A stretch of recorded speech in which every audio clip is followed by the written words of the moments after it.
Good afternoon. In this demonstration, we're going to show you how we reverse and clip the data that we linked in the first step. Now, when you get a lead frame drawing from a manufacturer and you link it up, what you find is that instead of drawing the actual metal areas, they typically draw the reverse. That is, they draw the area that's to be cut out or etched out from a larger sheet of metal. And they do that because that's how the lead frames are actually manufactured.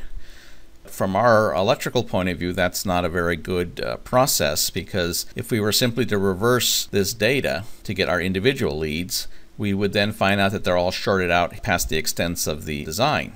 In real life, that's solved when they actually stamp the part out, but we need to do the equivalent of stamping that part out. To do that, we run the utility called polyreversal, and polyreversal asks you to select the object that you want to reverse. So I'm going to use a crossing selection. I've got everything but this guy. Now I've got him. Then I hit enter, and now it asks me for my clipping polyline, and I want to use this pink package boundary, so I'll click on that. And now it asks me what layer I want to output on, and I'm going to output on a layer called lead frame. When I click enter, the Boolean will run in 1/10 of a second. So I can't see them until I turn off my layer 1. So let's turn off layer 1 and look at just the layer lead frame.